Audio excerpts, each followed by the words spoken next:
자, 오늘은 우리가 10단원에 있는 황만근은 이렇게 말했다라는 작품을 볼 건데요. 이 작품은 사실 내신에서도 이제 뭐 1학년 교과서, 2학년 문학 교과서에도 좀 실려 있어서 내신에서도 좀 유명한 작품이기도 하고요. 또 몇 년 전에 이제 평가원에서도 출제가 됐던 작품이다 보니까 좀 수능이든 내신이든 할 것 없이 꽤 중요했던 작품이라고 볼 수 있어요. 자, 이게 우리 짜라투스트라는 이렇게 말했다라는 되게 유명한 세계 고전이 있어요. 거기서도 이제 그 제목이 지금 비슷하잖아요. 아마 이 작가가 그 책을 좀 이제 오마주해서 이걸 쓰지 않았을까 싶어요. 한마디로 황만근은 이렇게 말했다 할 때 이 황만근이라는 사람이 이 글의 주인공이에요. 중심 인물인데 이 주인공이 말을 했다라는 게 사실상 황만근이 뭐라고 딱 이렇게 얘기를 해주는 건 아니에요. 근데 황만근의 어떤 모든 말, 모든 삶에서 그 황만근의 어떤 가치관, 그래서 우리가 그걸 통해서 뭘 깨달아야 될까, 이런 것들을 담아냈다라고 보면 좋을 것 같아요. 그래서 황만근은 이렇게 말했다라는 작품을 통해서 과연 우리가 황만근의 인생을 통해서 무엇을 봐야 할지, 작가가 어떤 면을 보여주고자 이런 제목을 만들었는지, 이걸 좀 고민하면 좋을 것 같아요. 자, 좀 이제 개관을 정리하고 들어갈 건데요. 자, 이 작품은 여러분, 농촌을 배경으로 하고 있는 농촌 소설이에요.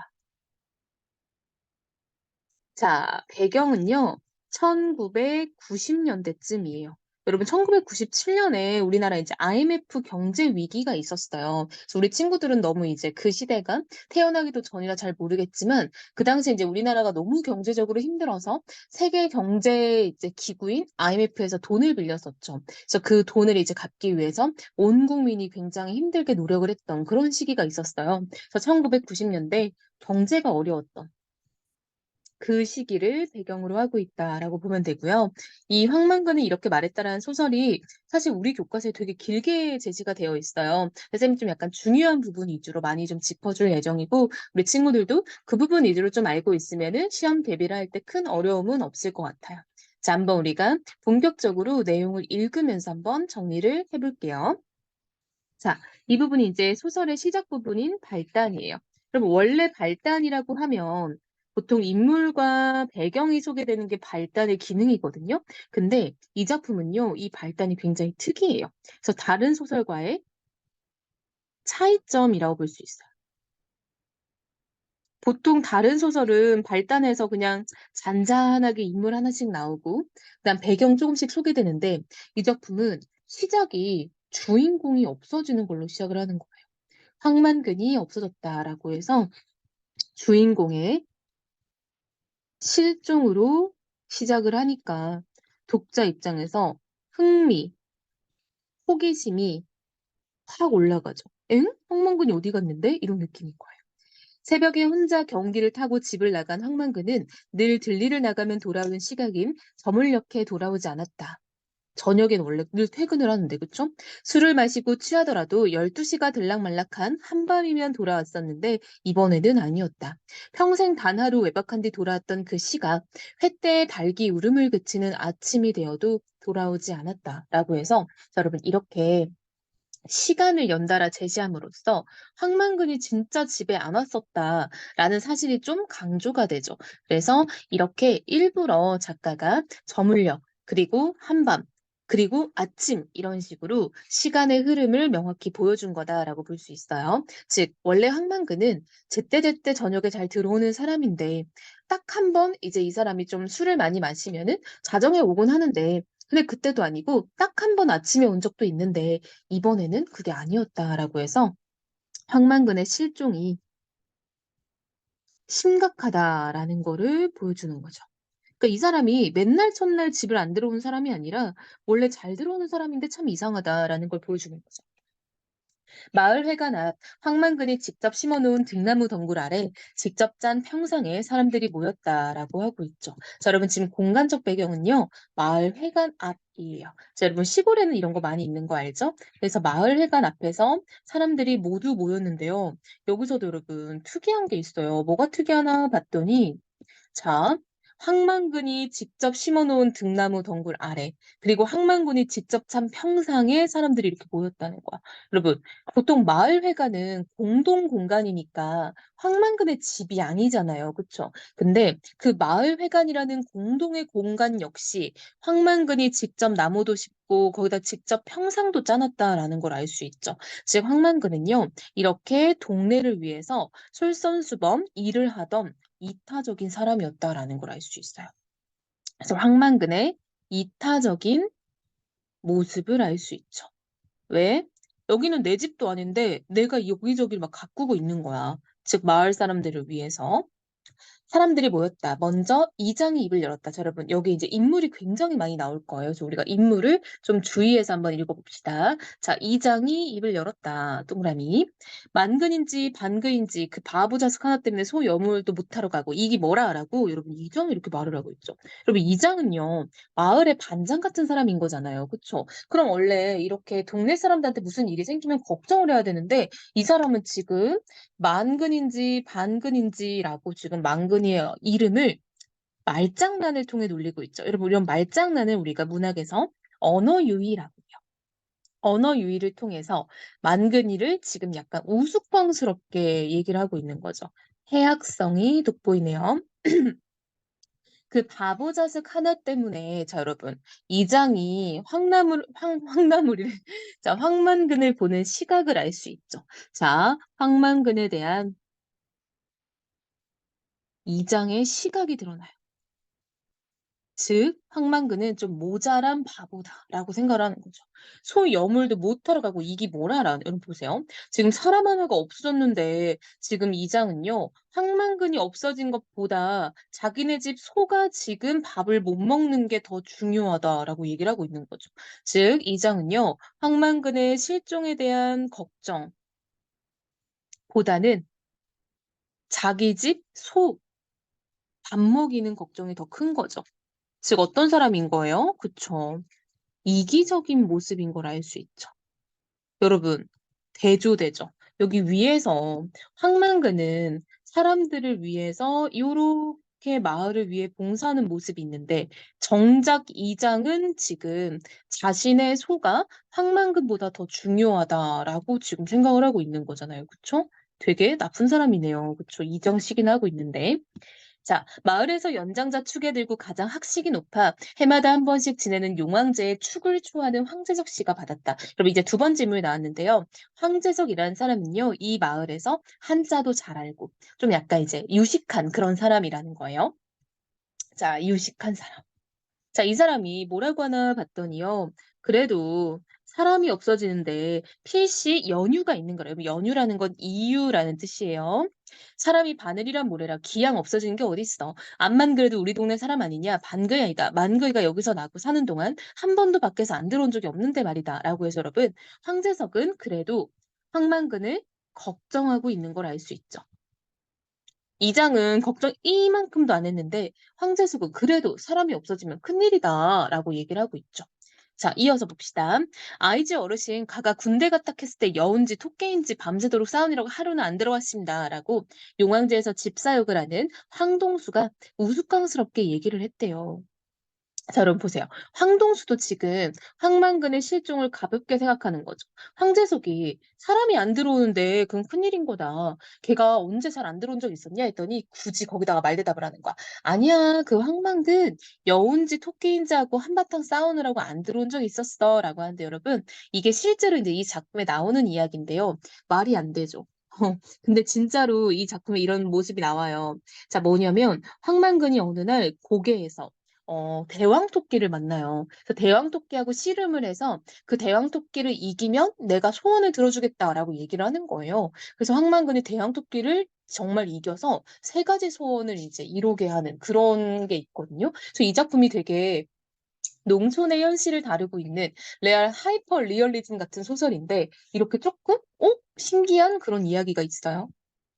자, 아침밥을 먹기도 전 황만근의 아들이 찾아와 황만근이 집에 돌아오지 않았다고 하길래 얼결에 동네 사람들을 불러 모으는 역할을 하게 된 민 씨는 분위기가 이상하게 돌아간다고 생각하고 참견을 했다. 여러분, 지금까지 나왔던 사람 다 황씨죠? 자, 이제 민 씨라는 사람이 얘기를 합니다. 어제 걸기대회에 나간다고 하고 간 사람이 누구누구입니까? 라고 얘기를 하고 있죠. 자, 여러분, 이 걸기대회라는 게 뭐냐면요. 이게 현재어로 하면 시위, 집회 이런 말이에요. 자, 어제 시위한다고 간 사람 누구누구십니까? 황만근 씨하고 같이 간 사람은요? 걸기대회 하는 동안 본 사람은 없나요? 라고 해서 민 씨는 아무래도 걸기대회에서 무슨 일이 있었을 거다라고 지금 묻고 있죠. 황만근이 없어진 이유는 아무리 봐도 벌기대회와 관련이 있는 것 같아 라고 하고 여러분 앞서서 사람들은 다 사투리 쓰고 있었던 거 보이죠? 그쵸 여러분? 다 사투리를 쓰고 있는데 민 씨만 표준어를 사용하고 있죠? 그래서 이 사람은 다른 인물들과 달리 표준어를 사용하고 있고 그쵸? 이 사람은 귀농을 한 사람 원래 도시 사람인데 이제 이 마을로 농사를 지으려고 들어온 사람이기 때문에 이 사람만 유일하게 표준어를 쓰고 다른 사람들은 다 사투리를 쓰고 있는 거예요. 자리에 모인 대여섯 명의 황씨들은 자, 여러분 보세요. 왜 이렇게 황씨가 많아? 우연이어도 좀 힘들 것 같은데 그쵸? 자, 이게 바로 뭐냐? 집성촌이에요. 집성촌. 이 집성촌이 뭐냐면 여러분 옛날 시대에는 막 동성동본 이런 말 들어봤죠. 막 너 무슨 김씨야? 김해 김씨야? 막 이런 말 들어봤죠. 이런 것들을 이제 우리가 동본이라고 하는데 이렇게 성이 같은 사람들이 모여서 사는 그런 마을이 있었어요. 그래서 여긴 지금 황씨들이 모여 사는 집성촌이에요. 그래서 어떻게 보면은 아주 큰 넓은 의미에서는 이게 다 친척인 거죠. 이 사람들이 같은 동성동본인 거니까. 서로의 얼굴 마주보더니 모두 고개를 흔들었다. 사람이라고 몇 명이나 되나 군 전체 사람들이 모두 모였다는 게 100명이나 될라나 말라나인데 반겨에 있는 돼지고기 반근만 해서 그런지 안 보이더란께 라고 이장이 또 만근이 이름 가지고 언어 유희하면서 황만근을 무시하고 있는 모습이 보이죠. 자, 황만근을 무시하고 조롱하는 모습을 보여요, 이 장은. 그쵸? 자, 만근이가 여러분, 원래 사람 이름이 그 만근이 아닐 거 아니야. 우리 근이 돼지고기 한 근, 두 근 할 때 쓰는 단위인 거 알죠? 이 만근이의 만이 숫자 만이 아닌데, 이게 이제 발음이 이 만근하고 이 숫자 만 근하고 발음이 똑같잖아요. 그래서 지금 이 장이 야 걔는 반근밖에 안 돼가지고 사람 값어치를 못해. 걔는 1인분을 못하고 0.5인분이나 하는 인물이야. 뭐 이런 느낌으로 말을 지금 하는 거예요. 되게 무시하는 거죠. 이 장은 계속 빈정거리듯이 말을 이었다. 그쵸? 여러분 보이죠? 이 장은 계속 빈정댔대요. 그러니까 조롱하고 무시하는 거예요. 민 씨는 이장이 걸기대회 전날 황만근을 따로 불러 무슨 말을 건네던 것을 기억해냈다. 그제밤에 내일 걸기대회 한다고 사람들 모였을 때 이장님이 황만근 씨한테 뭐라고 하셨죠? 모임 끝난 뒤에 이장은 민 씨를 흘기듯이 노려보았다. 여러분 보세요. 이장이 노려보았다라고 지금 약간 불쾌함을 표현하는 거죠. 자, 이장의 마음은요, 지금 불쾌해요. 근데 그것을 말로 야, 나 불쾌하다라고 안 하고 지금 묘사, 행동을 통해서 보여주고 있는 거죠. 이런 걸 우리가 문학 기법으로 쇼잉이라고 해요. 그쵸? 보여주기라는 말인 거예요. 즉, 이 사람의 심리나 성격을 보여줌으로써 드러낸다라는 거야. 이런 거 우리가 간접 제시 방법이라고 해요. 왜? 농민 보고 농민 걸기대회다 꼭 나오라 했는데 뭐가 잘못됐냐? 민 씨는 자신도 모르게 따지는 어조가 되었다. 군 전체가 모두 모여도 몇 명 안 되었다면서요. 그런 자리에 황만근 씨가 꼭 가야 합니까? 아니 황만근 씨만 가야 할 이유라도 있습니까? 따로 황만근 씨한테 부탁을 할 정도로 이 사람이 뭐라는 거야? 이 농민한테 농가 부채 탕감 촉구 전국 농민 총 걸기대회가 있다. 꼭 참석해서 우리의 입장을 밝히자 하는데 뭐가 잘못됐단 말이야? 라고 말을 하고 있죠. 자 여러분 이번 시위의 목적은요. 농가의 부채를 탕감해 주기를 촉구하는 바란다 이런 말이에요. 즉 여러분 여기서 1990년대에 농촌의 현실이 드러나죠. 그 당시 농촌은 여러분 부채가 그 우리 선풍기 그 부채 아니잖아요. 빚이에요, 빚. 빚을 탕감이라는 거는 깎아달라라는 거야. 빚을 깎아달라는 촉구는 요구예요. 요구하는 시위가 열렸다라는 거. 벌기대회가 시위라고 했죠. 즉 1990년대 경제가 어려워지면서 농민들이 빚이 너무 많아진 거예요. 그래서 그것들을 깎아달라고 요구해주는 이제 그런 시위를 한 거죠. 그래서 이장은 지금 야 내가 뭐 못할 말 했어라고 하는 거죠. 자 민씨는요 잘못이라는 게 아니고요. 다른 사람들은 다 돌아왔는데 왜 황만근 씨만 못 오고 있나는 겁니다. 내가 아나? 어디 읍에 가서 장날이더라고. 보나마나 어디서 술 처먹고 주질러 앉았을 게라. 백리길을 경운길을 끌고 왔으니 시간도 많이 걸렸을 거고. 다른 사람들은 말이 없었고 민 씨와 이장만이 공을 주고받는 꼴이 되어버렸다. 글쎄 그 자리에 꼭 황만근 씨만 경운길을 끌고 갔어야 했느냐 이 말입니다. 그것도 고장난 경운길을요. 라고. 보니까요 여러분 황만근은 경운길을 끌고 갔고요. 심지어 그 경운기가 고장이 났다라는 걸 알 수 있죠. 그래서 여러분 이걸 통해서 우리가 좀 불길한 느낌이 들죠. 황만근의 실종이 그냥 단순한 해프닝이 아닐 것 같다라는 생각이 드네요. 경운기를 끌고 올라는 게 내 말이라 투장 방침이 그렇다 카에 경운기도 그렇지 고장은 무슨 고장 만근이가 그걸 하루 이틀 몰았나 남들이 못 문다 뿐이지라고 했더니 민 씨가 그럼 이장님은 왜 경운기 안 타고 가서 트럭 타고 가셨나요? 이장님부터 솔선수범을 해야지 다른 동민들이 따라할 텐데 지금 거꾸로 되었지 않습니까? 라고 말을 했더니 지금 이장님이요. 내사 민사무소에서 인원 점검하고 다른 이장들하고 의논도 해야 되고 얼마나 바쁜 사람인데 경길 타고 언제 가고 말고 자빠졌냐? 다른 동네 이장들도 민수 앞에서 모여가지고 트럭 타고 갔는 걸 진짜로 경기 끌고 갔으면 군 대회 늦어도 한참 늦었지라고 지도 알면서 황만근한테는 경기를 끌고 오라고 한 거죠. 군청에 갔는데 비가 와가지고 온 사람도 몇 없더만 아 여러분 그날은요 비까지 왔대요.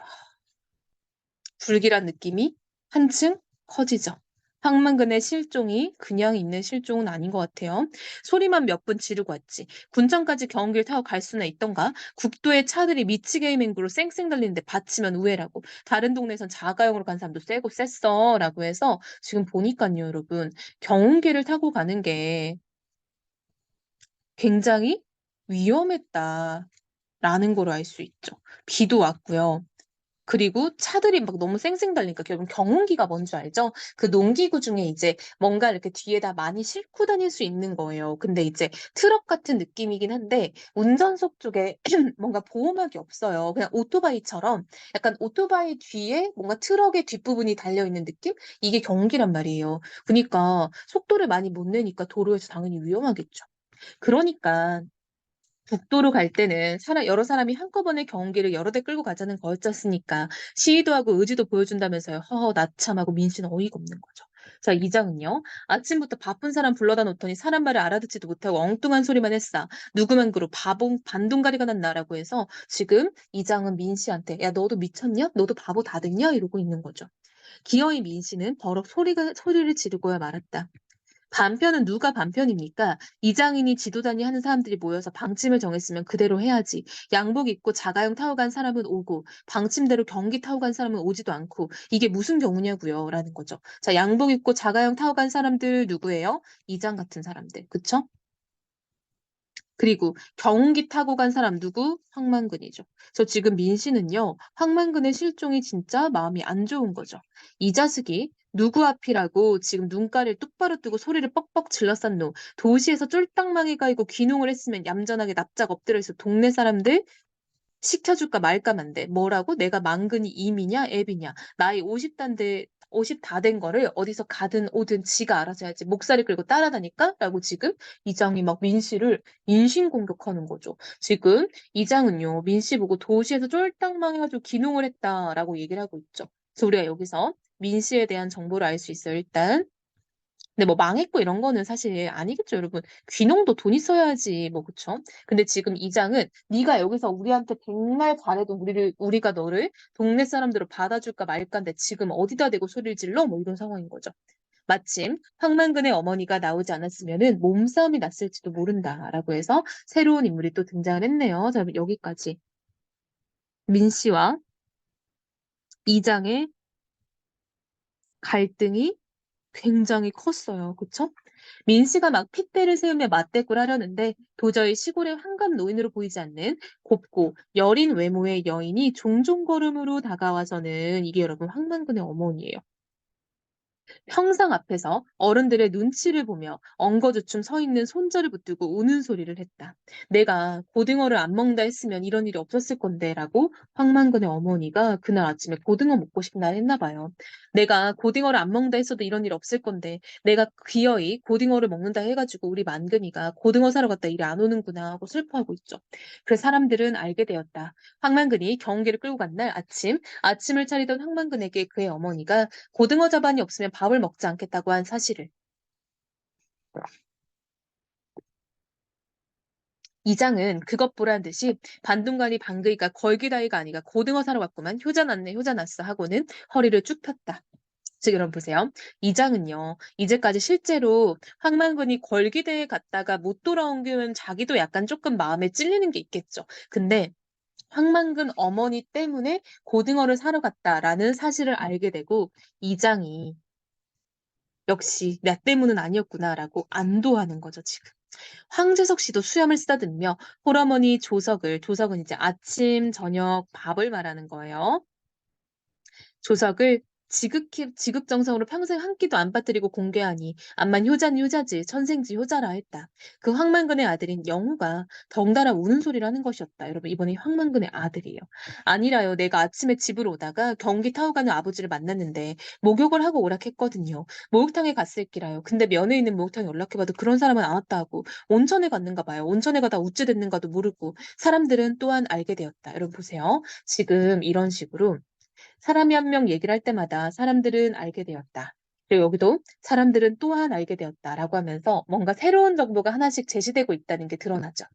황만근은 전에 없이 전날 밤 그의 아들 방에서 잠을 잤다. 아들은 시험 공부하느라고 친구 집에서 밤을 새고 아침에 들어오는 길이었다. 여러분, 황만근 아들도 공부 이렇게 열심히 하는데 우리 친구도 열심히 해야겠죠. 그쵸?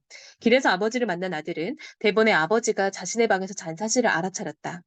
아버지가 자신의 점퍼를 입고 있었기 때문이다. 그래서 당장 옷을 벗어 내놓으라. 다신 내 방에 들어오지 말라고 소리쳤고 벗붙여 제발 좀 목욕탕에 가서 씻고 오라고 했던 것이다. 황만근은 그 길로 목욕탕으로 간 것인지도 몰랐다. 아니면 걸기대회가 열리는 읍의 반대편에 있는 온천에 갔든가.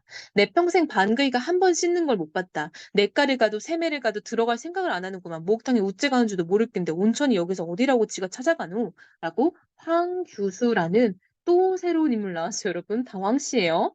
자, 입을 비틀며 울었다. 여러분, 봐봐. 비틀며 웃었다라는 게 뭐야? 이것도 조롱하는 거예요, 여러분. 황만근 씻는 거 한 번도 본 적 없는데 뭔 소리야? 라는 느낌인 거죠. 민 씨는 자신이 알고 있는 사실을 말할까 말까 하다가 끝내 입을 열지 못했다. 여러분. 민 씨가 뭐 아는 게 있나 봐요. 그쵸? 민 씨는 자신이 알고 있는 사실을 말할까 말까 고민을 했대요. 여러분, 이런 걸 우리가 내적 갈등이라고 하죠. 민 씨는 지금 뭔가 알고 있는데 자기에게도 책임이 있을까 봐 말을 못 하나 봐. 그 자신도 황만근에게 걸기대회장으로 꼭 가야 한다고 충동질한 사실이 있었다. 여러분, 이게 바로 민 씨가 말하지 못한 사실인 거죠. 자, 민 씨가요, 황만근을 좀 이렇게 너는 꼭 거길 가야 돼 라고 충동질을 했나 봐요. 그쵸? 술김인지 몰라도 당신의 뜻을 많은 사람이 알아야 한다. 가서 이야기를 하라고 객기를 부렸던 것이다. 그런 동안 모든 사람들이 알게 되었다. 라고 여러분, 이거 우리 어떤 사람 등장할 때마다 알게 되었다 계속 나오고 있어요. 황만근이 집으로 돌아오지 않았다. 동네 사람 누구든 하루 이틀 또는 한두 달을 집을 비울 수도 있지만 그렇다고 그 사실을 모든 사람들이 알게 되는 것은 아니다. 그러나 황만근만은 하루밖에 지나지 않았음에도 모든 사람이 그의 부재를 알게 되었다. 여러분 봐봐.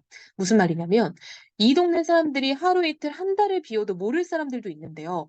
황만근은 딱 하루 안 들어왔을 뿐인데 이렇게 많은 사람들이 알게 됐대요. 즉 황만근이 마을 내에서 존재감이 어마어마하다라는 걸 알 수 있죠. 그렇지만 누구도 적극적으로 황만근을 찾아 나서려 하지 않았다. 그는 있으나 마나한 존재이면서 있었고 없어서는 안 되는 존재이면서 지금처럼 없기도 했다. 뭔 말이야, 그쵸? 동네 사람들은 그를 바보라고 했다. 두어에 전에야 신대 1, 2로 들어와 황만근의 탄생과 성장, 삶을 처음부터 지켜보지 못한 민 씨만은 그렇게 생각하지 않았다. 여러분 여기도 드러났죠. 민 씨에 대한 정보는요. 2년 전에 기농을 한 사람이에요. 마을에서 젊은 축에 드는 45살의 황영석은 여러분 또 새로운 인물 나왔고요. 여기서 여러분 45세 정도면은 마을에서 젊대요. 왜? 여러분 농촌은요. 당시 고령화 사회였죠. 고령화된 농촌의 현실이 드러나고 있어요. 농촌에서 40대 정도면은 청년인 거야. 그쵸? 황만근이 벽돌을 찍고 구덩이를 파서 지은 마을회관 변소에서 분뇨를 퍼내면서 황만근의 부재를 알게 되었다. 여러분, 여기도 역시 황만근이 직접 벽돌 찍고 구덩이 파서 또 마을회관에 화장실을 만들었대요. 황만근의 어떤 마을에 대한 봉사정신, 이런 거 알 수 있죠. 이타적인 사람이죠. 아까도 황만근이 마을회관 옆에 나무 심어놓고 또 거기에다가 평상도 만들어 놓고 했는데 이번에는 마을회관 화장실도 황만근이 만들었다는 거야. 만근이 자석만 있었으면 내가 돈을 100만 원을 준다 해도 이런 일을 안 할 건데라고 황영석이 지금 투덜투덜대고 있는 거죠. 자, 여러분, 봐봐. 이번에도 또 이제 연속적으로 나올 거예요. 사람들이 황만근의 부재를 깨닫게 되는 이유. 자, 첫 번째 이유는요, 바로 이 분뇨를 퍼내면서 알게 됐다는 거야. 이 망할 놈의 똥냄새, 열이가 싸나서 그런지 독하기도 하네. 이게 곡식한테 독이 될지 약이 될지도 모르겠구만. 이라고 해서 여러분, 원래라면은 이 분뇨를 푸는 일이 황만근이 했던 일인 거예요. 그쵸? 평소 황만근이 하던 일인데 황만근이 없으니까 이걸 황영석이 하고 있고 이 사람은 지금 궁시렁궁시렁 대고 있는 거죠. 여러분 냄새가 얼마나 나겠어. 황만근이 있었으면 군말 없이 했을 일이다. 늘 그렇듯 벙글벙글 웃으면서 되게 착한 사람이죠. 만근이가 있었으면 저 걸음이 우리 밭으로 올 건데 만근이가 도대체 어디 갔노라고 해서 이번에는 조그만 밭에 채소를 심어 먹는 여신노인도 황만근의 부재를 알게 되었대요. 자, 두 번째는 뭐냐면요. 여신노인이란 사람이 황만근의 부재를 알게 된 거야. 황만근은 마을 공통의 분뇨를 역시 자신이 판 마을 공통의 분뇨장으로 가져서야 하려고 또 황만근이 한 게 또 있어. 자신이 그 분뇨장까지 팠대요. 충분히 익힌 뒤에 공평하게 나누어 주었다. 여러분, 황만근은요, 공평한 사람이다라는 거 알 수 있죠? 황영석처럼 제가 펐다고 바로 제 밭에 가져다 뿌리지는 않았다. 자, 여러분, 황만근은요, 굉장히 공평한 사람이다라는 걸 알 수 있죠. 자, 황만근의 성격이 드러나고 있어. 근데 여러분, 지금 황영석은 어때? 제가 펐다고 바로 제 밭에 가져다가 뿌리지는 않았다. 즉, 황영석은요, 굉장히 이기적인 사람인 거 알 수 있죠.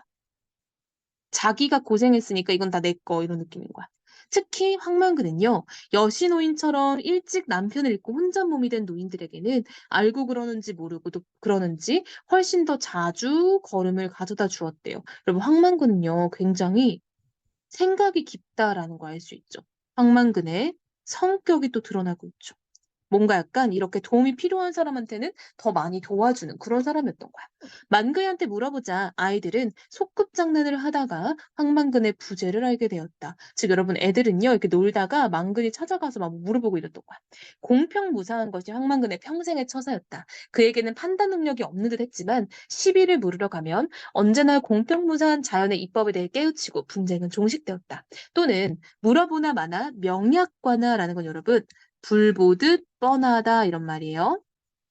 즉 뻔한 일을 두고도 황만근을 들먹였다. 만근이도 알 것이다. 또한 동네에 오래도록 내려오는 노래 구태여 제목을 붙이자면 황만근가를 자신도 모르게 중얼거리면서 사람들은 황만근이 없다는 사실을 알게 되었다.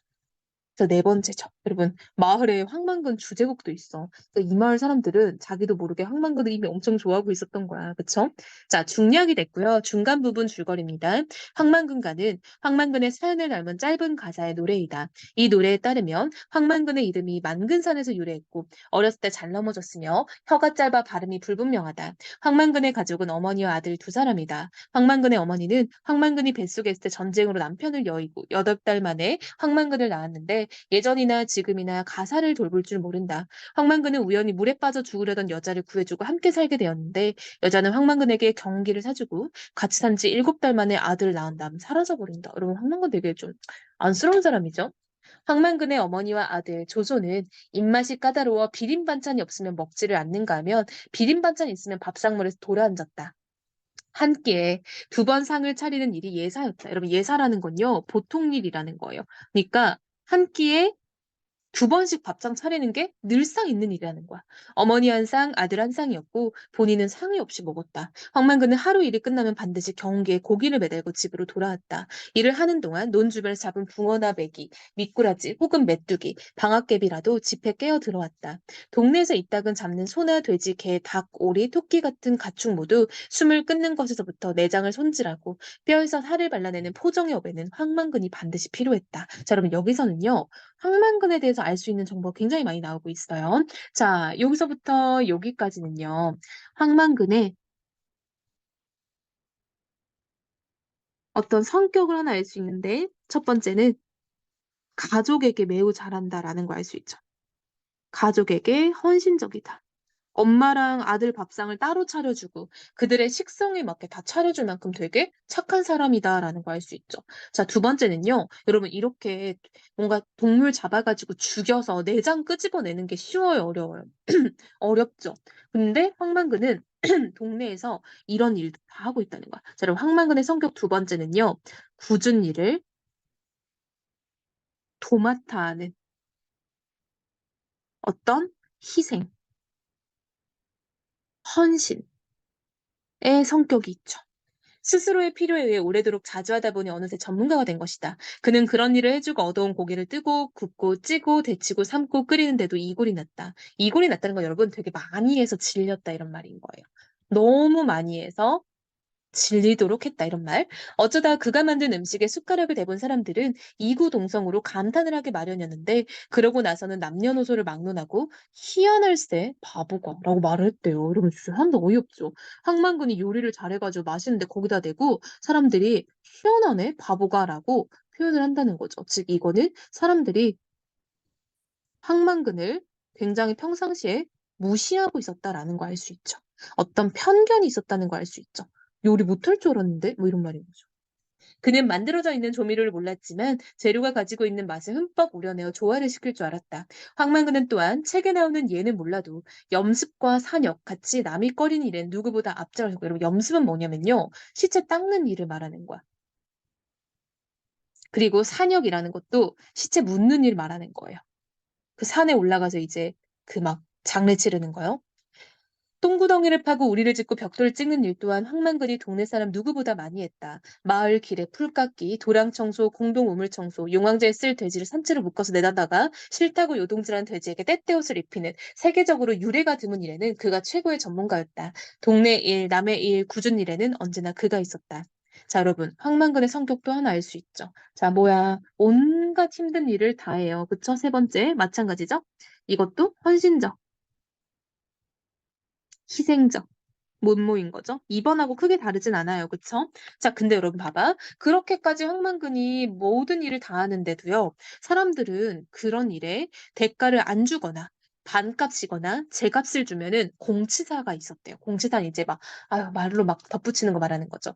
반근아 너는 우리 동네 아니고 어디 인정 없는 대처 도시 말하는 거예요. 도시 읍내 마을에서 갔으면 진작 굶어 죽었을 것이다. 앞만 봐보라도 고마워할 줄 알아야 사람이다. 아나 어리나 너한테 다 고마운 사람이 있게 상 찡그리지 말고 인사 잘하고 다녀라 라고 말을 했다는 거야. 어이없죠. 여러분 봐봐 이런 느낌인 거야. 친구들이 알바를 하러 갔어. 편의점에 갔는데 최저시급으로 10시간을 준 거야. 여러분 일했으니까 당연히 최저시급 주는 게 당연한 거죠. 근데 그거 주면서 이러는 거야. 야, 너 같은 사람 써주는데 나밖에 없어. 알지?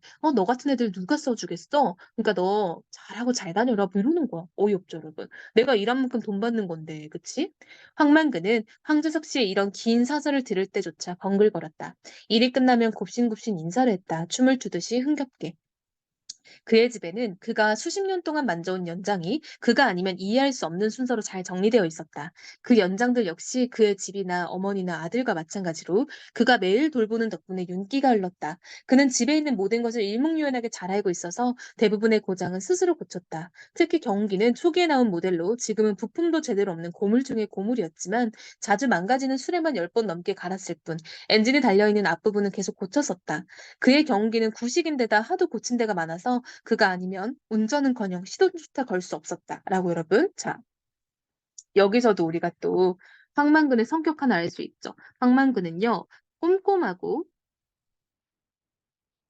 살림을 굉장히 잘한다라는 거 알 수 있죠. 그래서 경운기도 계속 고쳐서 잘 쓰고 있고 그리고 또 자기 집에 어떤 이런 물건들도 잘 가지런히 놓고 쓰고 있는 거죠. 다만 황만근은 술을 좋아했는데 가난한 까닭에 자주 취하게 마실 순 없었다. 어쩌다 동네에 애경사가 있어 술을 공짜로 마실 기회가 생기면 반드시 고꾸라지도록 마셨다. 고꾸라진 그를 떠매어 집에 데려다 누워줄 사람이 없었던 까닭에 동네 사람들이 몰인정하고 야박해서가 아니라 그런 일이 한두 번도 아니고 태어나서 한 번도 제대로 씻지 않은 몸에서 풍기는 야릇하고 기이한 냄새가 남의 옷이나 몸에 배면 솥에 넣고 삶아도 쉽게 가시지 않는다는 평판이 있어서 떠먹이를 싫어했다. 여러분 보세요. 여기서 이런 것들을 조심해야 되는데 사람들이 다 인정이 없어서가 아니다라고 작가가 말을 하고 있는 거야. 그쵸, 별표. 즉 황만근이 싫어서 황만근을 정말 그냥 아무렇게나 됐으면 좋겠어서 이런 말이 아니라 황만근이 여러분 진짜 씻은 적이 제대로 없나 봐. 그래서 진짜 냄새가 너무 많이 나가지고 황만근 한번 업어주면은 옷에 밴 냄새가 지워지질 않았다는 거야. 마당이나 길섭을 가리지 않고 누워서 잠을 잤다. 겨울에 애경사가 생기면 길에서 얼어 죽을지도 몰라 아예 그를 부르지도 않았다. 그렇지만 그는 어떻게 알았는지 몰라도 어김없이 그런 자리에 나타나 탄압과 만류를 무릅쓰고 반드시 고꾸라지도록 마셨으며 역시 취해서 마당에 쓰러졌다. 그래서 황만근의 아들은 철이 들면서부터 겨울이 되면 취한 아버지를 부축하고 집에 데려오는 게 일이 되었다. 얼마나 그런 일이 잦아 단련이 되었는지 중학생이 되자 벌써 아버지를 업을 정도였고 고등학생이 되어서는 발로 차면서 올 수 있게 되었대요, 여러분. 말이 안 되잖아. 그치? 이런 게 뭐야? 웃기게 지금 표현을 하는 거잖아요. 그래서 이게 약간 좀 해악성이 마련되는 부분이라고 볼 수 있겠죠. 민씨는 어느 겨울날 신대 이리에 환갑잔치에 갔다가 얻어맞은 낮술에 취해 일찍 집에 돌아왔다. 잠깐 잠이 들었다 깨니 어느새 밤의 어스름이 작년에 머리에 내린 서리처럼 서럽게 내려와 있었다. 여러분, 어느 겨울날이라고 해서 옛날에 있었던 어떤 사건 하나를 지금 말해주는 거야. 그쵸? 느닷없이 찾아든 정안에 힘이 빠진 민씨는 눈을 감은 채 누워 있었다. 그때 벽 하나를 두고 길에 맞닿은 방에서 들려온 소리가 있어서 민씨는 무심히 귀를 기울이게 되었다. 아버지야 임마 퍼뜩 있나라. 변성기에 들어선 소년의 목소리대로 황만근의 아들 영호의 목소리예요. 좀에만 더 앉아있자. 내 네 엄마를 꿈에서 보다 말았다 안카니야. 그것은 마흔을 넘긴 사내의 어리광 같았다. 너는 어째 맨날 술을 처먹고 내 속을 썩이냐라고 여러분 아들이 황만근을 너라고 말하는 거야 아빠한테. 너 때문에 내가 학교 공부도 못하겠고 인생도 싫고 고마 밥맛이 없다라고 말을 해요. 아이고 우리 아드님 내 잘못했다. 한 번만 봐줘라. 네가 자꾸 이렇게 비겁하게 나오기 때문에 동네 아들도 너를 무시하는 거 아닌가. 제발 체면 좀 지켜라. 수염만 어른이가 내가 창피해 죽겠다라고 지금 아들하고 대화를 하는데 되게 웃기죠. 체면이 뭐가 문제라. 사람이 지 손으로 일하고 지 손으로 농사지어서 집에 밥 들어가면 그만이지. 남 쳐다볼 게 뭐 있노. 아이고 그런데 와 자꾸 눈이 감길까. 네 자꾸 이카마 할매한테 일러준다. 할매 부를까? 어? 아이고 제가 고마 크게 잘못했습니다. 아들님요 일날게요. 제발 어머니만 부르지 마소. 그리고 벽에 쿵쿵하고 머리를 부딪는 소리가 나더니 부자가 2인 삼각으로 비틀거리며 집으로 돌아가는 듯했다. 민 씨는 그때 동네에 들어온 지가 얼마 되지 않았던더라. 그 부자가 삼강오륜 여러분 유교 말하는 거죠. 즉 아빠하고 아들하고 얘기하는데 아들이 너너거리고 이러니까 지금 민씨 입장에서 놀란 거죠. 도깨비가 장난한 건가 하면서도 터져나오는 웃음을 참을 수 없었다. 그 뒤 어쩌다 민 씨가 소년과 만나게 되었을 때 민 씨는 그날의 일을 떠올리며 소년에게 이것저것 물어봐 보았지만 그저 수줍고 평범한 시골 중학생일 뿐이었다. 하여튼 민 씨는 그 일 이후로 그 부자를 눈여겨보게 되었다. 즉 그때 이후로 민 씨는 약간 그 황만근과 아들에게 관심이 생겼다라는 걸 알 수 있겠죠. 웃겨가지고. 황만근의 주량은 실로 컸다. 그는 경운기 짐칸에 늘 한 말짜리 술을 통을 끈으로 묶어 싣고 다녔다. 그는 어머니와 아들의 끼니를 지읒정성으로 해다 바치는 것처럼 술통에는 늘 술을 채워두었다. 그는 밥을 먹기 전에 지름이 자신의 얼굴만한 양은 그릇에 막걸리를 한 양푼 부어 반을 마시고 밥을 먹은 뒤에 나머지를 소리도 맛있게 마지막 한 방울까지 마셨다. 들리를 나가는 날이면 점심으로 라면 하나를 가지고 갔다. 봉지를 뜯기 전에 막걸리 반, 양푼. 봉지를 뜯어 물을 붓고 흔든 생라면을 삼키다시피 먹고 나서 다시 반 양푼. 저녁 때는 식구들이 밥을 먹는 동안 마루에 앉아 한 양푼이었다. 그것이 그의 저녁이었다. 여러분, 밥 대신 술 마시는 거 이거 알코올 중독 아니냐고. 그쵸? 식구들이 밥상을 물리며 설거지를 하고 난 뒤에 동네 남정네들이 어디서 술판을 벌이는지 마을 회관을 비롯해서 동네를 돌며 커다란 코와 귀로 주의 깊게 살피다가 그런 자리를 발견하면 그의 주량은 고꾸라질 때까지 무량이 되는 것이었다. 그럼 보니까 황만근을 좀 챙겨준 사람은 아무도 없다라는 거 알 수 있죠. 황만근을 챙기는 사람은 아무도 없다라는 거를 알 수 있죠. 식구들이 밥상을 물리면 설거지하고 나서 여기 읽었던 거네요. 그러나 다음날 새벽이면 그는 부엌에서 정성껏 차린 밥상을 어김없이 방으로 들여보내는 것이었고 자신은 마루에 앉아 막걸리 반냥품 뒤 식사 그리고 반냥푼의 순서를 이어가는 것이다 라고 해서 맨날 이렇게 술만 먹고 사네요. 그러던 어느 날 농가 부채 해결을 위한 전국 농민 총궐기 대회가 열린다고 이장이 방송을 해서 저녁에 마을 회관에 사람들이 모였다. 황만그는 누구보다 먼저 나타났고 이장이 시키는 대로 마을 구간장에서 막걸리를 받아왔다. 스테인리스 물잔이 두어 개밖에 없어서 한 사람이 마시면 다음 사람이 받고 하는 식의 술자리였다. 황만그는 자신의 차례가 되면 번개처럼 잔을 들어 마시고는 눈을 끔뻑거리면서 잔이 도는 곳을 쳐다보고 있었다. 즉 여러분 어느 때처럼 황만그는 마을에 술자리가 생기니까 신나서 술 먹으려고 달려온 거야. 황만근의 관심은 오로지 잔이 언제 돌아올까 하는 것뿐인 듯했다. 그래도 잔이 도는 속도는 너무 느렸다. 민 씨에겐 좀 빠른 듯했지만 그래서 우리 동네에서도 군청 앞에서 열리는 대회에 전원 참가를 해야겠다. 이 말이라 집에 돌아가거들랑 경운기를 깨끗이 손질해가지고 내일 아침에 민수 앞까지 끌고 와서 집합을 하라는 게 행동 지침이라. 그래가지고 군청까지 가는 국도로 경운기를 길게 행진을 하면서 우리의 결의를 행동으로 보여주는 기라. 경운기가 없는 사람은 어쩌나요? 민 씨가 물었다. 농사 짓는 사람이 경기도 없다면 농사꾼이 아니지럴. 그런 게 민실 농사 짓는 게 아니라 이 비닐하우스 안에 꽃 몇 송이 심어놓고 어째 농사를 지는다 카냐라고 말을 하면서 또 민 씨한테 지금 빈정거리고 있는 거죠. 어디 고장난 경기는 없어요? 경기가 꼭 있어야 합니까? 무한해진 민 씨는 둘러보며 말했다. 새마을 지도자인 황철석이 대답을 했다. 여러분 또 새로운 인물 나왔는데 또 황 씨예요. 그쵸? 말이 그렇다는 거지. 민소까지는 경기를 끌고 가든 버스를 타고 가든 하고 그 다음에는 경기를 같이 타면 되죠. 까이 거. 그런데 민씨는 진짜 농사꾼도 아니면서 왜 자꾸 농민골기대회에 나가려고 했어? 아 저도 부채는 남부럽지 않게 있어요. 또래인 황하수가 말을 이어받았다. 농사를 지도 부채, 농사를 몰라도 부채. 아이고 그러면 우리 다 합쳐가지고 부채 말고 선풍기라도 되겠네라고 말장난하는 거죠. 여러분 여기서 말하는 이 부채가 레알 부채가 아니잖아요. 이거 빚을 말하는 건데 지금 말장난을 하고 있어요. 우리가 빚이 너무 많으니까 거의 뭐 부채 선풍기다.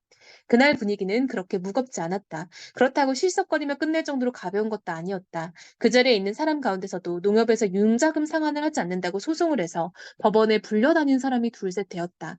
스스로 진 빚도 문제였지만 서로 연대 보증을 서는 바람에 한 가구가 파산하면 보증을 선 사람들이 연쇄적으로 파산하는 일도 드물지 않았다. 그래서 어떤 동네 전체가 야반 도주를 하는 일까지 벌어졌다는 소문도 돌고 있었다. 라고 해서 여러분, 이게 침대 1, 2만의 문제가 아니었다라는 걸 알 수 있겠죠. 그 당시에 농촌에서는 이렇게 빚으로 파산하는 사람이 되게 많았다라는 걸 알 수 있어요. 이런 거 한다고 뭐 높은 데서 사는 양반들한테 들리게 하겠나? 결국 다 뺏기고 나왔는 거 아니요? 뺏어봤자 지들한테도 남는 게 없을 텐데. 암만 비비라는 달기라도 당모가지를 비틀만 인제는 계란 한 개도 없을 낀데 전부 다 손해지라고 말하는 거죠. 자, 봐봐. 암만 빌비라는 닭이라는 거는 어떤 이런 농촌을 말하는 거죠. 빚도 많고 부채도 많은 이런 농촌인데 그 닭 모가지를 다 죽여버리면 즉 이건 뭐겠어? 농촌이 다 몰락하면 농촌이 다 붕괴되면은 그마저 있던 계란 한 개, 즉 뭐야 농촌에서 있던 어떤 수익, 그쵸? 농촌에서도 여러분 결국은 경제적인 어떤 그런 성과를 내는 거니까 우리나라 GDP에 다 포함되는 거잖아, 그치? 근데 이런 것도 없을 건데 설마 그러겠어라는 거죠. 전부가 아니지. 가들은 계란도 수입해다 먹으면 될게 우리사 죽어서 죽이 되든 말든 가들은 까딱마이지라고 해서 지금 높은 곳에 있는 사람들, 즉 국회의원 같은 정치인들 말하는 거죠. 정치인들 입장에서는 농촌이 붕괴돼도 눈 하나 까딱 안 할 걸이라고 지금 자조적으로 지금 인식을 하고 비판하고 있는 걸 알 수 있죠. 어떤 정부에 대한 비판이 드러나죠. 즉 정부는 농촌이 어떻게 되든 신경도 안 써라는 거죠. 이장의 통고를 듣고 우울한 농담을 주고받은 지 한동안 말없이 술잔을 돌린 다음 자리는 끝났다. 마을에 관해서 술잔이 오간 뒤 향용 있는 노래방 타령도 없었다. 여러분 향용이라는 거는 늘 항상 이런 말이에요. 그럴 분위기가 아니었다. 황만구는 그 와중에 남의 술잔을 가로채 먹다 여러 번 손등을 맞아가며 핀잔을 들었다. 마을 회관 밖 어둠 속에서 오줌을 누던 민 씨는 우연히 이장이 황만근을 붙들고 무슨 이야기를 하는 걸 보게 되었다. 여러분 이게 바로 발단에 나왔던 그 장면인 거죠. 민 씨가 이장을 따지잖아요. "황만근 붙들고 무슨 얘기했어요?" 라고. 이게 초반부에 있었던 그 내막인 거죠. 실제로 이장이 불렀던 게 맞네요. 그쵸? "네 이렇게까지 말을 해도 소용이 없어. 보나마나 내일 융자 받아서 다방이나 댕기면서 학수거리 덧농사짓는 놈들이 몇 올까. 만길 자네같이 똑부러지게 농사짓는 사람은 하나도 안 올기라. 자네가 앞장을 서야 되네. 자네 경기 겉은 헌 경기다. 농사짓는 놈 다 직이라고 써붙이고 달고 가야 되게." 라고 이장이 황만근한테 "네가 앞장서야 돼." 라고 말을 하고 있는 거죠. 즉 한마디로 이장이 황만근에게 참여를 강하게 권유한 걸 알게 됐죠. 강권함, 그쵸? 어디 참여? 그 걸기대회 말하는 거예요. 민 씨가 헛기침을 하자 이장의 이야기는 거기서 끝났다. 황만근이 약간 앞서고 민 씨가 뒤를 따르면서 두 사람은 한동안 걷게 되었다. 그날따라 하늘의 별이 초롱초롱했고 아직 차가운 봄바람이 술로 달아오른 얼굴의 열기를 금방 씻어갔다. 민 씨는 무슨 말을 꺼낼까 말까 망설였다. 이제까지 늘 여러 사람이 있는 데서만 만났지 한 번도 황만근과 단둘이서만 제대로 이야기를 해본 적이 없는 탓도 있었다. 그런데 황만근이 먼저 입을 열었다. 참 똘똘하게 잘도 돈다. 뭐가 말씀입니까? 민신 조심스럽게 되물었다. 저 별들 말이라 시계맨주로 하루도 쉬지 않고 똑딱똑딱 나왔다가 들어갔다 나왔다 들어갔다 하지 않는기요? 라고 지금 민신 요로, 아니, 황만근은요. 별들의 어떤 섭리에 대해서 지금 이해를 하고 있는 거죠. 즉 별들은 자연의 어떤 섭리, 자연의 이치죠? 자연의 이치에 대해서 황만근이 깨닫고 있다라는 걸 알 수 있죠. 해가 뜨면 지고, 그쵸? 낮이 오면 밤이 오고, 별이 뜨면 별이 사라지고 이런 것들. 황만근에 대해서는 부지런한 술주정뱅이 이상으로 아는 게 없었던 민 씨는 조금 어리둥절했다. 그러다 그에게 알맞을 것 같은 물음을 찾아냈다. 군청까지는 얼마나 걸릴까요? 경운기로 가면 말입니다. 한나절은 걸릴기라. 경운기 운전을 잘하신다면서요? 동네에선 내가 제일 오래 쓴 게 경운기도 많이 늙었어. 고집이서 가지고 나 아이만 발동도 안 걸려. 내가 제 똥장까지 환하게 앉게 말을 듣는기라 라고 해서 고장이 많이 났다는 걸 알 수 있죠. 여러분 여기서 한나절은요. 한낮의 반을 말하는 거야. 낮의 반. 그러니까 하루의 반이 아니라 낮의 반이에요. 낮의 반. 해 떠 있는 시간의 반. "내일 걸기대회 가십니까? 내 사모 어머니 밥도 끓여대야 되고 모르겠소. 구장은 나 같은 상농사꾼이 꼭 가야 된다는데." 라고 해서 지금 아직 황만근은 고민 중인 걸 알 수 있죠. 그쵸. 황만근은 이때까지만 해도 걸그대에 나갈 생각이 많이 없었던 것 같아요. 어머니 연세가 얼마나 되시죠? 올해가 환갑인데 60대네요. 그제야 민씨는 그를 다시 보았다. 도시의 60대는 되어 보이는 주름진 얼굴, 싱글벙글하는 표정, 멋대로 뻗친 흰머리, 거칠고 큰 손, 굽은 어깨라고 해서 지금 황만근에 대한 외양 묘사가 지금 이어지고 있죠. 여러분, 황만근의 엄마가 60이잖아요. 60, 그쵸? 그럼 황만근이 약 한 40대 정도 되지 않을까요? 그쵸? 빨리 나와도 한 30대에서 40대? 근데 되게 나이가 많이 보였다는 거야. 민 씨는 뭔가 재밌어졌대요. "혹시 술이 모자라시면 제 집으로 가실랍니까? 집에 먹다 남은 소주가 있는데 안주는 없고." 황만근은 그럴 줄 알았다는 듯이 엉덩이를 가볍게 둘러대더니 민 씨의 집으로 가는 곳으로 꺾어들었다. 다음 날 새벽 민 씨는 새벽녘에 잠깐 동네 역에서 탈탈거리는 경기 소리를 들었다. 탁탁탁 시동이 잘 걸리지 않는 모양이었다. 여러분 봐봐. 시동이 잘 안 걸리는 경운기 뭐겠어? 누구 거겠어? 황만근의 경운기인 걸 알 수 있겠죠. 황만근의 경운기가 새벽에 시동이 약간 막 이제 안 걸려서 탈탈탈탈 거리고 있는 거죠. 그 뒤에도 걸그레에 가는 집마다 경기를 끌고 나오려면은 온 동네가 시끄럽겠다고 생각했지만 웬일인지 다른 경기 소리는 더 이상 들려오지 않았다. 즉 여러분 보세요. 황만근 혼자 경기를 끌고 갔고요. 아무도 경기를 안 끌고 갔다라는 걸 알 수 있죠. 즉 황만근 혼자만 경기를 끌고 갔다라는 거를 알 수 있어요. 경기 소리가 아득히 멀어져 가는 소리를 들으며 민씨는 까무룩 잠이 들었다. 전날 밤 분명 꿈은 아니었다. 민씨는 황만근의 말을 이렇게 들었다. 여러분 보세요. 이 부분이 되게 중요한 부분 중에 하나예요. 황만근의 말, 우리 제목 여러분. 황만근은 이렇게 말했다잖아요. 그래서 이 부분에서 황만근이 뭐라고 말했는지가 드러날 거예요. 근데 이 부분 여러분, 민씨의 입장에서 이거를 황만근의 말을 직접 인용하거나 아니면 민씨가 정리해서 말을 하거나 이런 두 가지의 이제 와리가리한 화법이 나올 거예요. 농사짓고는 빚을 지면 안 된다 카이라고 여러분 황만근의 소신이 드러나죠. 황만근은요 빚내서 농사짓는 게 안 좋다라고 생각을 한대요. 이게 황만근의 가치관인 거죠. 한 번 빚을 지면 그 빚을 갚으려고 무리하게 일을 벌인다. 동네 곳곳에 텅 빈 우사, 마른 똥만 뒹구는 축사, 잡수만 무성의 비닐하우스를 봐라. 농어민 복지, 소득 향상, 생활 개선 다 좋다. 그걸 제 돈으로 해야 한다. 제 돈으로 하지 않으면 그건 노름이나 다를 바가 없다. 빚은 만근산의 눈덩이, 처마의 고름점 자꾸 커진다. 라고 해서 여러분 이렇게 괄호로 나와 있는 부분은 민 씨가 정리를 하고 있는 거예요. 민 씨가 황만근의 말을 정리해서 말하는 거야. 기계와 영농 카더이마 집집마다 바퀴 달린 기가 몇이나 되나. 경운기, 트랙터, 콤바인, 이양기, 거다 팔곡기, 건조기 다 빚으로 산 거라. 농사지 봐야 그 빚 갚느라고 정신없다. 한 집에서 1년에 한 번 쓰는 이양기를 틀어놓으면 그게 1년 내내 돌아가던가 놀 때는 다른 집에 빌려주면 된다. 옛날에는 소를 그렇게 썼다. 그런데 지금은 그렇게 하지 않는다. 서로 도와가면서 농사 짓던 거는 옛말이다. 즉 여러분 옛날 옛적에는요 상부상조 서로서로 도와가면서 농사를 지었는데 이제는 한 집에서 기계 사서 그 집만 쓰고 이렇게 된다는 거죠. 그러니까 모든 사람들이 다 기계를 각각 사는 거야. 다 낭비라는 거죠. 어차피 빚으로 사는데 사기가 어려울까? 기계에 들어가는 기름은 면세유다. 면세유 가지고 기계를 다 돌리긴 힘들다. 옆집에는 경운기가 2대인데 면세유는 한 대분밖에 나오지 않는다. 경운기가 왜 2대씩 필요할까? 한 사람들이 한꺼번에 2대를 모는 것도 아닌데. 즉 농촌에서 빚을 져서 이렇게 기계를 많이 사는 게 좀 이제 문제가 됐던 거죠. 그런 게 다 쌀값에 얹어진다. 얹어져야 하는데 사실로는 수매야만 먹고 살기 간당간당한 돈을 준다. 그 대신에 빚을 준다. 자금을 대준다 하는데 둘 다 안 했으면 좋겠다. 둘 다 농사꾼을 바보 멍텅구리를 만든다라고 해서 지금 항만근은 빚을 내서 농사를 짓다 보면은 안 좋다라는 걸 알 수 있겠죠. 즉 한마디로 봐봐 얘들아. 이렇게 빚을 많이 졌죠. 빚을 져서 기계를 샀잖아. 농기계를 3.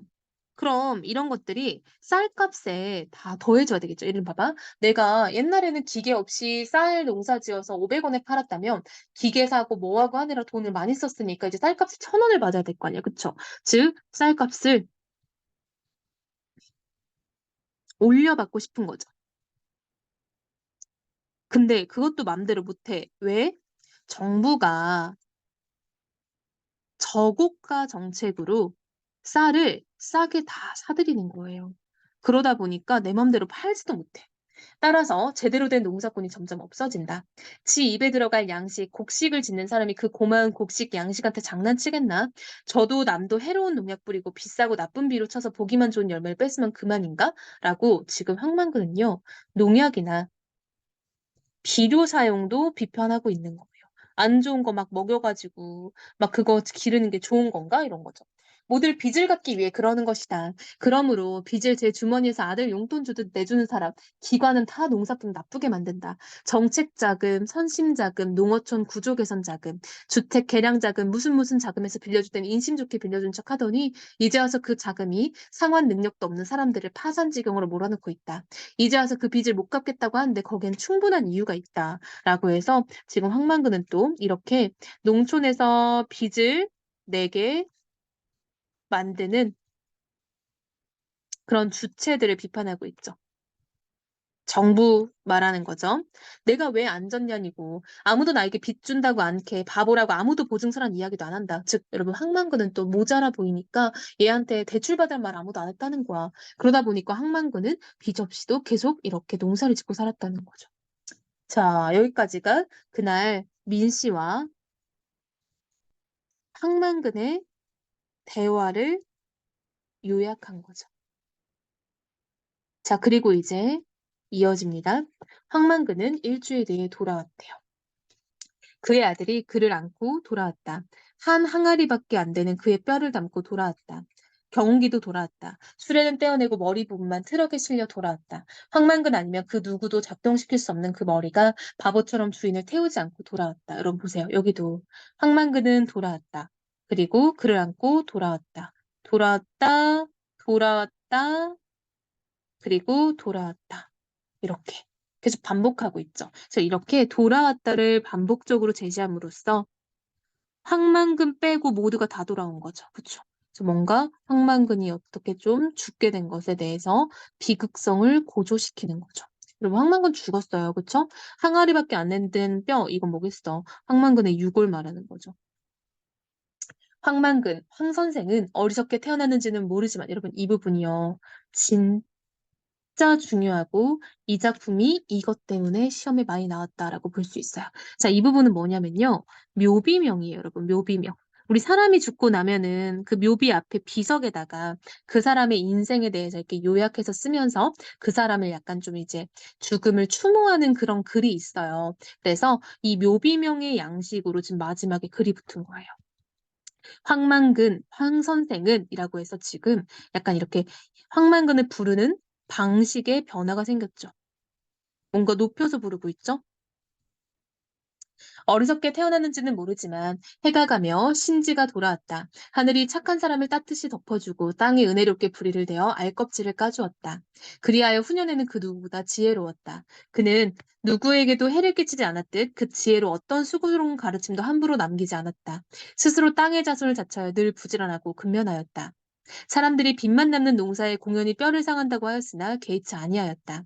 사람 사이에 어려움이 있으면 언제나 함께하였고 공에는 자신보다 남을 내세워 뒷사람을 놀라게 했다. 하늘이 내린 효자로서 평생 어머니 봉양을 극진히 했다. 아들에게는 따뜻하고 이해심 많은 아버지였고 훈육을 할 때에는 알아듣기 쉽게 하여 마음으로 감복시켰다. 라고 해서 지금 황만근의 삶을 요약해서 제시하고 있죠. 그리고 황만근이 굉장히 잘 살아왔음을 지금 얘기를 하고 있죠. 어떤 이타적인 성실함, 이런 모습을 지금 부각하고 있죠. 선생은 천성이 술을 좋아하였는데 사람들이 선생이 가난한 것은 술 때문이라고 하였다. 선생은 어느 농사꾼보다 부지런했고 농사에도 이거 있었다. 문중 땅과 나이가 들어 농사가 힘에 붙인 사람의 땅을 빌려 농사를 지었다. 농사를 짓때 땅에서 억지로 빼앗지 않고 남으면 술을 빚어 가벼운 기운은 하늘에 바치고 무거운 기운은 땅에 돌려주었다. 즉 여러분 이게 술을 빚어가지고 이제 그 하늘에 바쳤다라는 거는 제사를 지냈다는 말이에요. 그러니까 술 따라고 제사 지내고 무거운 기운은 뭐 말하냐면 술 만들고 그 남은 찌꺼기, 술 찌꺼기를 거름으로 썼다는 거예요. 그러므로 선생은 술로써 망한 것이 아니라 술의 물감으로 인생을 그려나간 것이다. 완전 미화를 많이 하고 있긴 하죠. 선생이 마시는 막걸리는 밥이면서 사직의 신에게 바치는 헌주였다. 힘의 근원이고 낙천의 뼈였다. 전일에 선생은 경운기를 끌고 면소재지로 갔지만 경운기를 타고 온 사람이 없어 같이 갈 사람을 만나지 못했다. 선생은 다시 경운기를 끌고 백리길을 달려 약속 장소인 군청까지 갔다. 가는 동안 선생은 여러 번 차에 부딪힐 뻔했다. 마른 봄바람에 섞인 먼지가 눈을 괴롭혔다. 날은 흐렸고 추웠다. 이윽고 비가 내리기 시작했다. 경운기에는 비를 피할 만한 덮개가 없어 선생은 뼛속까지 젖어든 추위에 몸을 떨었다. 선생이 군청 앞까지 갔을 때 이미 대회는 끝나고 아무도 없었다. 어머니에게 가져다 줄 생선을 사고 몸을 녹인 선생은 날이 어두워 오는지도 모르고 경운기에 올라 집으로 향했다. 경운기에는 빠르게 달리는 차량의 주의를 끌만한 표지가 없어서 선생은 몇 번이나 사고를 당할 뻔했다. 그때마다 멈추었다가 다시 출발하는 바람에 시간은 점점 늦었다. 어두워지면서 경운기는 길 옆에 논으로 떨어졌고 수레는 부서졌다. 라고 해서 여러분 사고가 났다라는 걸 알 수 있겠죠. 즉 이 부분부터 여러분 황만근이 어쩌다가 죽게 됐는지 황만근의 죽음의 경위가 드러나죠.